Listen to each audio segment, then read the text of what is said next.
No tiene sentido hablar de Borges y la influencia que Borges tuvo, porque eso no es lo que lo convierte en un buen escritor. Hay escritores malísimos que influyen muchísimo. A veces a uno le influyen más los escritores malos que los buenos. Entonces la influencia de un escritor no es la marca de que ese escritor es un gran escritor. Lo que es una marca es que él inventó una forma. Por ejemplo, una novela de Nabokov, que es la mejor que escribió Nabokov, que se llama Pale Fire, Fuego Pálido, no se hubiera escrito sin Borges. Es un profesor universitario que tiene un vecino que es un poeta que ha escrito un poema extraordinario. Aparece el poema, buenísimo, escrito en inglés por Nabokov, y después lo que es la novela son las notas del erudito que analiza el poema, y resulta que analiza el poema a partir de su vida. Entonces, en las notas leen ese poema de una manera totalmente delirante, y el poema sirve para que él cuente su vida a través de esas notas, ¿no? Estamos en la misma historia, entre la realidad y qué pasa con esa lectura. Otro ejemplo. ¿Qué se produjo acá en los años 40? Se produjo un estallido increíble. Desde luego que La vida breve de Onetti no se hubiera escrito sin Borges. Con Brausen, que escribe una novela y después va al lugar de la novela, que es Santa María. Está escribiendo un guión de cine, inventando un pueblo que se llama Santa María, y después va ahí a Santa María, ¿no? Va al lugar de la ficción. Y toda la ficción posterior de Onetti sucede en ese pueblo. Entonces no estoy hablando de influencia en el sentido despectivo con el que se suele conversar de esta cuestión. No. Estoy hablando, porque Borges todo el tiempo está diciendo que lo influyó, ¿no? Estoy hablando de cómo alguien inventa un procedimiento. Lo mismo podemos decir de Silvino Campo, podemos decir de las primeras novelas de Bioy Casares, lo mismo podemos decir de Feliberto Hernández, lo mismo podemos decir de Bianco. Se produce en el Río de la Plata, de Wilcox, se produce en el Río de la Plata una literatura que no hay en ningún otro lugar del mundo y que tuvo una gravitación increíble en la literatura contemporánea. Eso lo inventó Borges con algunos amigos y con Macedonio Fernández en Buenos Aires en los años 40. Primera cuestión. Segunda cuestión, Borges no es un aerolito como se lo hace aparecer ahora. Borges trabajó como trabajamos los escritores en Buenos Aires. Hizo de todo. Hizo de todo, como todos nosotros hemos hecho de todo. Se ganaba la vida como nos ganamos la vida nosotros. Hizo periodismo, dirigió el suplemento cultural de Crítica, que es como decir el diario Crónica. Hizo esa sección extraordinaria en la revista del Hogar, que era la revista Caras de la época. Eran finos de otra manera los del Hogar. Pero tenían la misma idea, que había que mostrar a la gente fina, y entonces a Borges le pagaban por una sección que es una sección que está publicada y que es una cosa única, extraordinaria. Las cosas que él escribía en esa revista es absolutamente único, porque además te das cuenta que él, por ejemplo, hablaba de Faulkner, del Sonido y la Furia, y de Absalón Absalón en 1936, y los norteamericanos ni se habían dado cuenta todavía. Sartre empezó a hablar de Faulkner en 1947. Y él no habló de Faulkner, habló del Sonido y la Furia y de Absalón, que son las novelas de Faulkner, ¿no? Era un lector increíble. Que si se daba cuenta, que es lo más difícil que hay. La gente mira al costado para que le digan si es bueno el libro. Él se daba cuenta, leía una cosa y se daba cuenta que era bueno, ¿no? Entonces ustedes lean eso y van a ver lo que es un lector, ¿no? Pero también escribía en revistas increíbles, en revistas de la localidad de Azul, una revista que se llamaba Azul. Dirigió la revista del Subte de Buenos Aires. Todavía hay que hacer el trabajo de los lugares donde publicó en cualquier lado que le pagaran un poco, y en todos lados iba con el mismo estilo. Podía escribir en la revista de Chivilcoy, de la Asociación de Creadores de Palomas de Chivilcoy, y iba a estar el mismo estilo, de modo que vos lo sacás y lo pones en las obras y funciona fenómeno, lo que escribía en esa época. Es decir, iba a donde fuera a decirlo de él. Otra lección. Por eso estoy acá yo. Uno puede ir a cualquier lado si va a decir lo que tiene que decir. Si no va a decir lo que en ese lugar, imaginariamente, se supone que uno tendría que decir. Él iba y escribía, porque Borges tenía además otra cualidad que hay que aprender. Él pensaba que la gente con la que hablaba estaba muy interesada en la literatura. Que lo único que le interesaba a su interlocutor era la literatura y que las personas con las que él hablaba, entonces las personas se sentían muy bien hablando con él. Agradecían que él no fuera un paternalista que les explicara las cosas. Que le dijera Stevenson es un escritor inglés que nació en 1800, lo que hacen los diarios, ¿no? Stevenson es un escritor inglés. No, él decía, usted vio que, como si el tipo estuviera leyendo todo el día Stevenson. Usted vio lo que pasa en Dr. Jekyll y Mr. Hyde, le dice que el tipo es el bien claro, dice el otro, inmediatamente entendía, porque por otro lado hablaba, las cosas no son tan difíciles. Es muy importante saber respetar al otro, porque si fuera la cuestión de la información, si el problema de la cultura fuera la información, Sería facilísimo. El problema no es quién está informado, el problema es quién está atento a algo para lo cual está interesado, ¿no es cierto? Entonces Borges hablaba con cualquiera, en cualquier lugar, siempre del mismo modo. Bueno, Macedonio lo había inventado, ¿no? Borges dice, Macedonio decía, como usted bien ha dicho, y se mandaba una idea extraordinaria que al otro jamás en la vida se le había ocurrido. Como usted bien ha dicho, el yo vacila frente... Sí, claro, le decía el interlocutor, muchas gracias. Bueno, le regaló al sobrino de Borges, al primo de Borges, que creo que se llama Guillermo Juan, le regaló un chiste que por otro lado también está de un modo parecido en Hudson, ¿no? Varias veces intenté el estudio de la metafísica y siempre me interrumpió la felicidad, ¿no? Y no está nada mal, ¿no? Quiero decir, el interlocutor es muy importante en lo que uno dice, eso la literatura lo tiene presente desde siempre, ¿no? No quiere decir que uno escriba para algo, para alguien, quiere decir algo que a veces es muy difícil de hacer entender en el periodismo cultural, ¿no? Yo, por ejemplo, pongo el ejemplo del fútbol, de los suplementos de fútbol.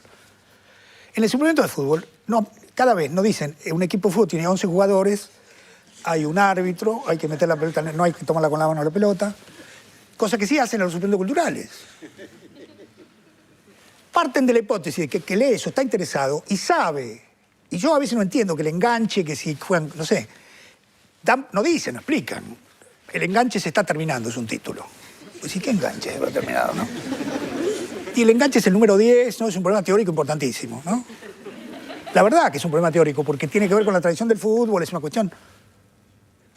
realmente es un debate importante, si se va a jugar con un 10 que sea el creador del fútbol, o si se va a jugar de una manera que no es la que nosotros jugamos, ¿no? Entonces, por ejemplo, otra cosa que siempre digo, uno ve los partidos de fútbol. Hay uno que narra y otro que comenta. Si uno hace eso en la literatura, dicen, pero ¿cómo puede ser? Hay uno que narra, que es quien sea, y después está Macaya Márquez, que cada tanto dice, no, acá lo que pasa es que en el espacio donde estaba el 2, ahora está el 3. Ahora, si uno en una novela pone eso, dice, no, eso es como le dicen metaficción. Eso lo hacía Cervantes, ¿qué metaficción, no? Un narrador se para y explica. Un narrador popular está contando una historia y dice, no, esto lo que quiere decir es que esto está lleno de fantasmas, y los fantasmas... Empieza a explicar lo que está pasando. Entonces Borges lo hizo siempre, eso. Los narradores de Borges cuentan, explican, trabajan con todas las posibilidades del lenguaje, ¿no? Pero me importa mucho decir que Borges no era un aerolito, no era un personaje que bajó del no se sabe qué altura. Es un hombre que se ganó la vida cuando trabajaba en la biblioteca municipal, ganaba 240 pesos, y Ar ganaba el doble. Con las Aguafuerte, Ar ganaba cerca de 500 pesos. Me tomé el trabajo de ver. Y entonces Borges lo cuenta, dice que las amigas chetas que tenía, lo iban a ver, y le decían, pero ¿qué es? No, ¿cómo puedes trabajar por este sueldo? ¿No? Como que trabajaba por un sueldo que era como que no se podía hacer, que trabajaba por eso. O sea, se ganaba la vida, había muerto el padre, por lo tanto necesitaba un sueldo fijo y se fue a trabajar en esa biblioteca, tenía que cruzar la ciudad en el tranvía, porque él vivía en Palermo, y tenía que ir, tardaba como 2 horas de viaje, ¿no? Después hizo traducciones, hizo antologías, escribió prólogos, hizo colecciones, dio conferencias en pueblitos diversos, dio conferencias en todos lados. Iba, tomaba el tren, se bajaba en el pueblito, iba al hotel, lo recibía en la Comisión de Cultura, horrible. Iba ahí y daba una conferencia sobre Chesterton. Tenía que comer, ¿no? Como él decía, una cena de hombres que se detestan, decía Borges. Tenía que comer, volver al hotelito, dormir a la noche, levantarse a la mañana, tomarse el tren, volver a Constitución y le pagaban, ¿qué le pagaban? No sé, 200 pesos le pagarían, no sé. Iba por eso. Hay muchísimas historias.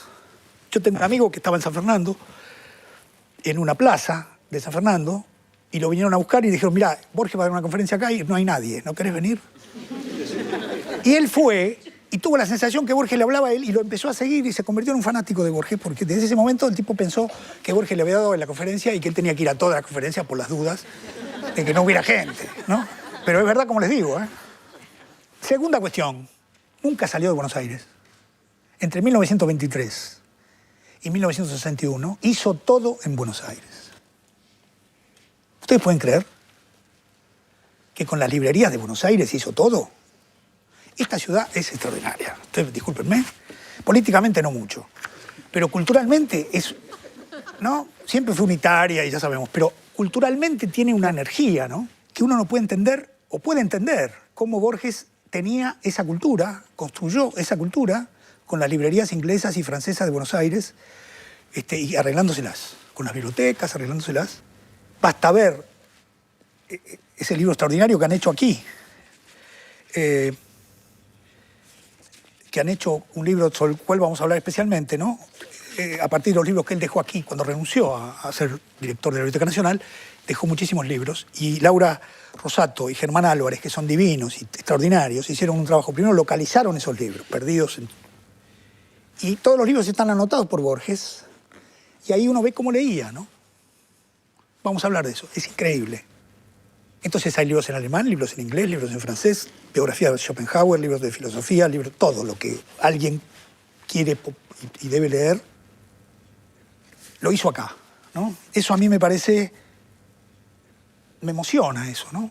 Porque me parece que Buenos Aires mantiene esa energía, ¿no? Acá se están haciendo cosas buenísimas, la gente se las arregla acá.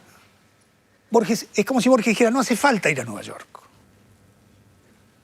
No hace falta, para ser contemporáneo, ir a Tokio. Mejor ir a Tokio, si quieren, yo no digo. Pero digo, uno puede hacer las cosas acá, con lo que hay acá, arreglarse con lo que hay. Y él es como los grandes de acá, ¿no? Como Jules Solar, otro que se las arregló acá, ¿no es cierto? Como Macedonio, como Roberto Jacobi, como María Moreno, como Ure, ¿no? Es así. Gente que se las... como Germán García, Fermín Eguía, gente que está acá y que hacen cosas extraordinarias, ¿no? Con lo que tienen, con lo poco que tienen ahí lo hacen y son grandes artistas. Es una lección, porque Buenos Aires no es Lima, ni México. La Argentina no es Perú, no tiene esa cultura colonial, no tuvo esa cultura colonial. No tenemos ese lugar para apoyarnos. No tiene esa cultura prehispánica. No tiene esa cultura colonial increíble que tienen en Perú y en México, esa tradición prehispánica absolutamente única. No es el Caribe, que es otro lugar extraordinariamente productivo desde el punto de vista cultural, ¿no? Es el lugar donde empezó todo y hay 4 lenguas que se mezclan. Faulkner es un escritor del Caribe. Faulkner es un escritor del Caribe, ¿no es cierto? Nueva Orleans es una ciudad del Caribe, ¿no? Entonces, en el Caribe está Faulkner, está García Márquez, está Fanon, está Naipaul. Buenos Aires es otra cosa. Entonces no sale de Buenos Aires hasta 1961 y después no para de viajar. Es decir, ganas de viajar tenía, ¿no? Hay algo que no se ha dicho, me parece, porque la industria borgiana de la editorial, de las editoriales, y la industria borgiana académica no lo ha dicho. Y es que Borges se quedó ciego en 1953 y su capacidad de estilo quedó destruida. Porque no pudo leer. No pudo leer sus propios manuscritos. Nosotros vamos a mostrar algunos manuscritos de Borges y ustedes van a ver lo que son esos textos con las alternativas que él trabajaba y el modo que corregía. Sartre le pasó eso, se quedó ciego en 1970 y dijo, estoy destruido.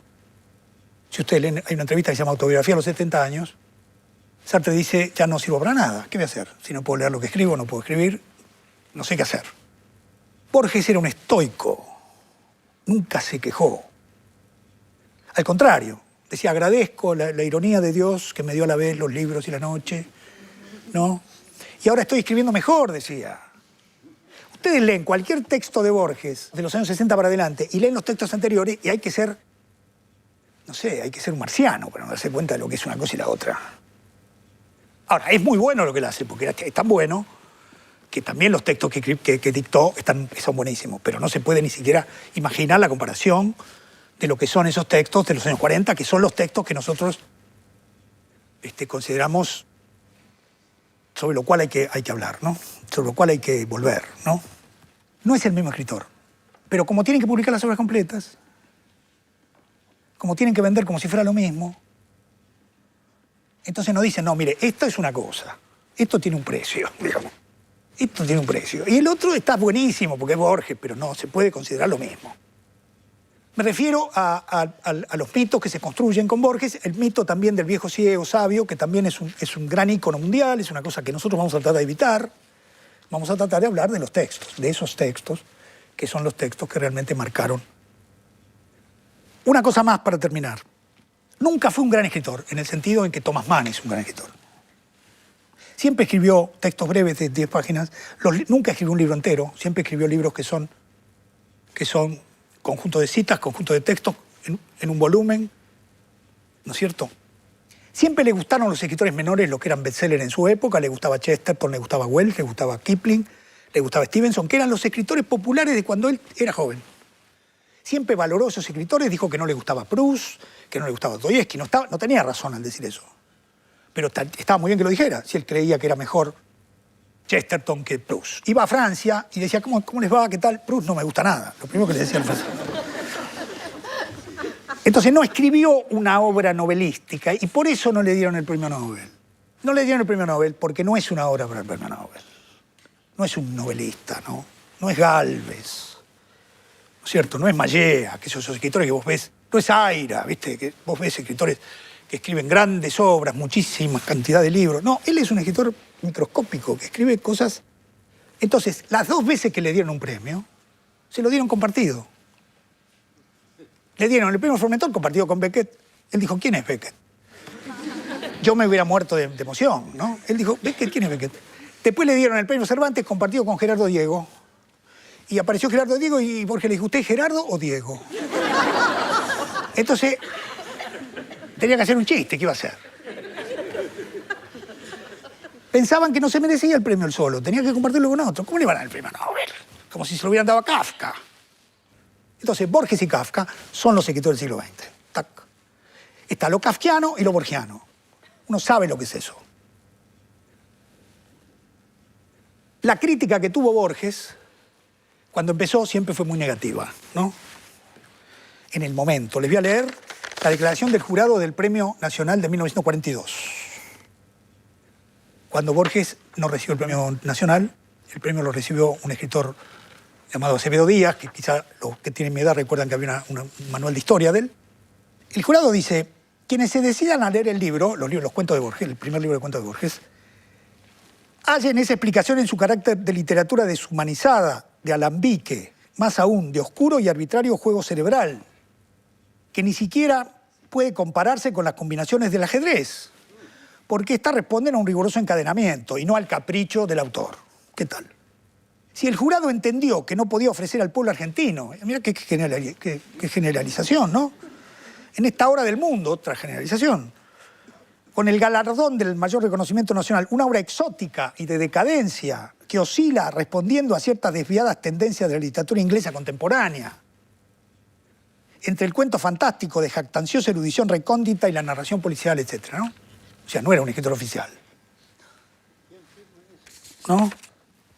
En ese mismo tiempo, Murena, que había leído el artículo de Sartre, La nacionalización de la literatura, de 1948, en 1949 escribe en Sur un artículo que se llama Condenación de una poesía. Mirá qué tiro, escribía tan mal Murena, ¿no?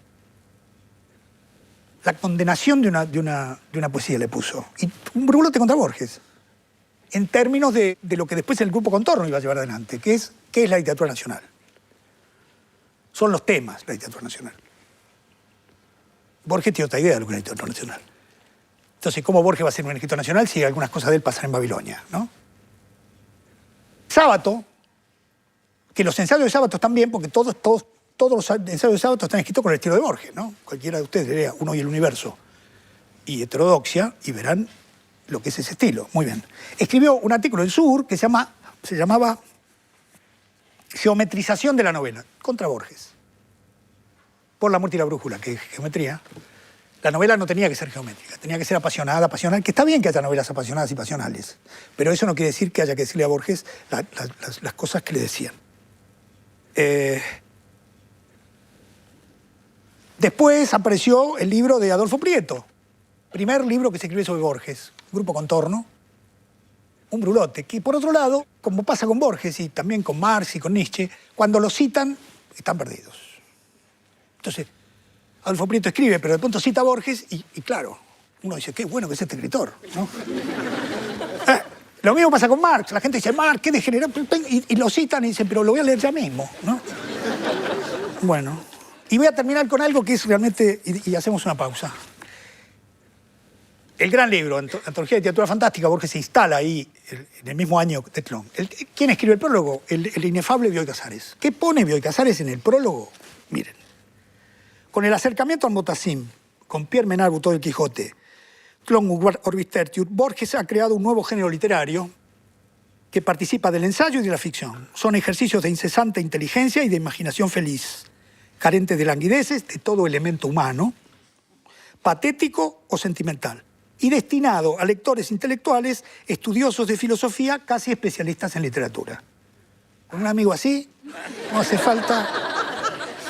que escribe el prólogo del libro que yo inventé, no me hace falta ninguna... Basta leer el libro ese malvado que escribió para hacer... Esto lo escribió en 1940. Bioy Casares. Que siempre fue un pavote, Bioy Casares. Me enojo.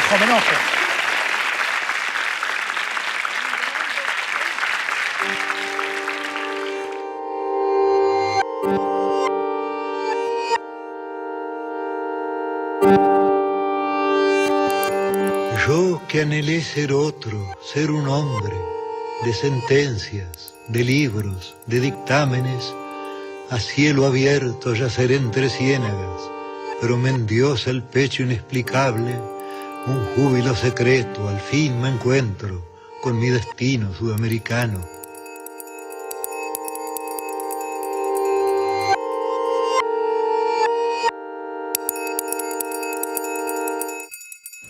La literatura habla de lo mismo que habla de la sociedad.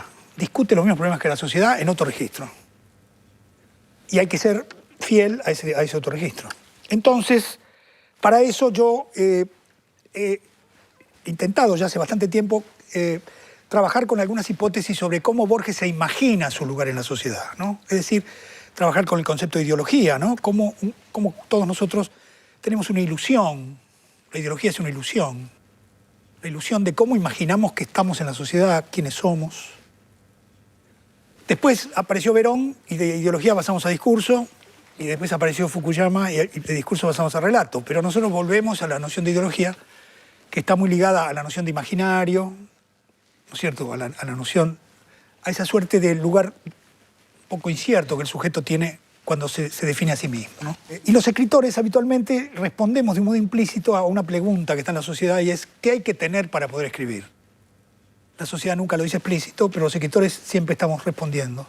Borges responde con un mito de origen, con una ficción del origen, y se presenta como un heredero de dos grandes tradiciones que están encarnadas en la memoria de la madre y en la biblioteca del padre. Y construye dos linajes. La familia materna, que es una familia tradicional argentina, que según él son de una ignorancia incomprensible, pero que tienen grandes héroes militares.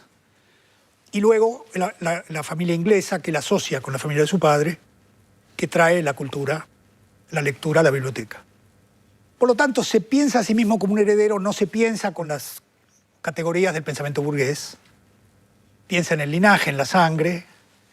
Se piensa como un aristócrata empobrecido. Hará 2 o 3 generaciones que dejé de ser estanciero, dice. ¿No? Como si alguna vez lo hubiera sido, ¿no? Entonces, me interesa mucho ver cómo él construye esa ilusión y cómo habla desde ahí y cómo esa ilusión está en la obra. No son cosas que él dice, son cosas que se leen en la obra de Borges. Son consecuencia de la obra y son su condición. Son resultado de la obra, pero son lo que la han hecho posible, ¿no? Es como una ficción del origen que él construye, porque esa diferencia construye sobre la base de la diferencia sexual una serie de posiciones, y de un lado está el cuerpo, la barbarie, el deseo, y del otro lado está la inteligencia, la biblioteca, y él siempre tiende hacia el deseo, tiende hacia los cuerpos, tiende hacia la pulsión, tiende hacia ese otro costado, y está siempre fascinado por la barbarie. Y por eso es un gran escritor, porque mantiene eso en tensión. Escribe los cuentos de cuchilleros y escribe los cuentos de la biblioteca. Si solo escribiera los cuentos de cuchilleros sería un escritor menor, en el sentido fuerte de la expresión. Si solo escribiera los cuentos de biblioteca, pero escribe esos textos que tienen una tensión y nunca la resuelve la tensión. Por eso también es un gran escritor, ¿no? Scott Fitzgerald decía una mente de primera calidad es la que es capaz de tener dos ideas contradictorias al mismo tiempo. Bueno, Borges es un ejemplo claro de eso, ¿no?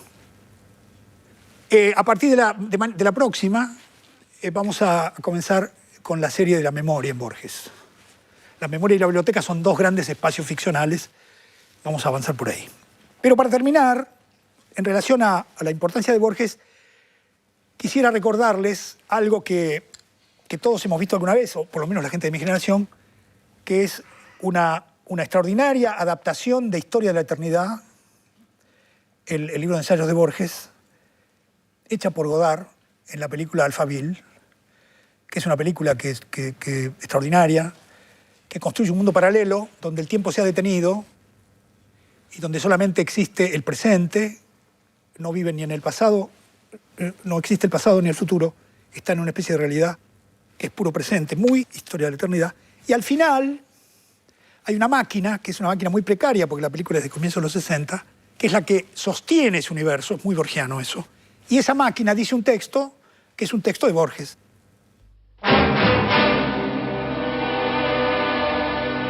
Le temps est la substance dont je suis fait. Le temps est un fleuve qui m'entraîne. Mais je suis le temps. C'est un tigre qui me déchire, mais je suis le tigre. Pour notre malheur, le monde est réel. Et moi, pour mon malheur, Alpha 60. En la película de Godard, en vez de decir Borges, dice yo soy Alpha 60, que es el nombre que tiene esa especie de Aleph. Es una prueba de la gravitación de Borges que un artista de vanguardia, de izquierda, como Godard, haya usado ese texto de Borges. Y no conozco un cineasta más borgiano que Godard, lleno de citas todo el tiempo, textos.